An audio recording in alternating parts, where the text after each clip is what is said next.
వాళ్ళు మరి ఇంట్లో ఏం జరుగుతుందో ఆ అమ్మాయి ఎవరికీ చెప్పదు. ఇలా ఉంది అని కూడా ఎవరికీ చెప్పదు. అసలు ఆ అమ్మాయి మృతికి కారణమేంటి? అన్నా వదినల అనుమానాస్పద కదలికలకు కారణమేంటి అనేది తేల్చే పనిలో ఉన్నారు పోలీసులు. మొన్న 7వ తారీఖు ఉదయం చనిపోయిన తర్వాత క్రిమేషన్ చేసేశారు.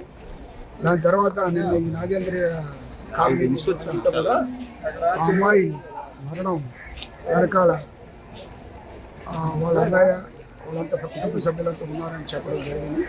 దాని మీద మేము ఒక కేసు రిజిస్టర్ చేసి ఎఫ్ఐఆర్ నమోదు చేసి దాని మీద దర్యాప్తు చేస్తున్నాము.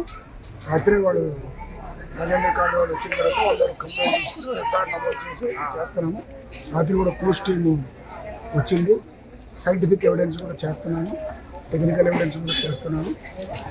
ఆవిడ మరణము ఎందుకు, ఆవిడ చనిపోయిందా, చంపేశారు, చంపేస్తే ఎవరు చంపేశారు, చనిపోతే ఎందుకు చనిపోయింది, అంత చిన్నపిల్ల 18 సంవత్సరాల పిల్ల చనిపోవాల్సిన అవసరం.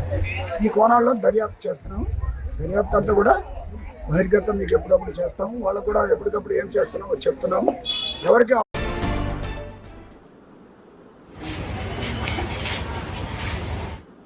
లేదు ఆ అమ్మాయి ఉరిపోసుకొని చచ్చిపోయింది అన్నారు. కానీ ఆ అమ్మాయి ఎందుకు ఉరిపోసుకొని చచ్చిపోయింది అనేది మాకు తెలియదు. ఇంటర్ సెకండ్ ఇయర్ చదువుతుందండి. కేడీహెచ్లో ట్రైనింగ్కి వెళ్తుంది సార్. 2 నెలల్లో ట్రైనింగ్ కూడా కంప్లీట్ అయిపోతుంది.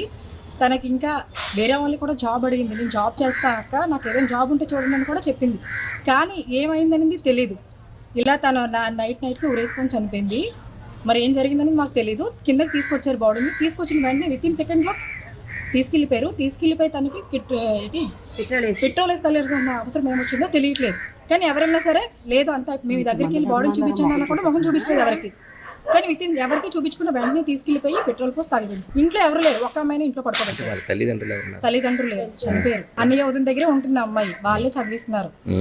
మరి ఏ అసలు ఇంతకీనా ఆ అమ్మాయి ఎవరికి ఏ అన్యాయం చేయలేదు. కానీ ఇలా ఎందుకు జరిగిందని తెలియట్లేదు. అప్పటికప్పుడు తీసుకెళ్ళి పెట్రోల్ తాగినంత అవసరం ఏమొచ్చింది వాళ్ళకి. ఎంత అన్నయ్య వదిన అయితే మాత్రం ఇలా చెయ్యాలి.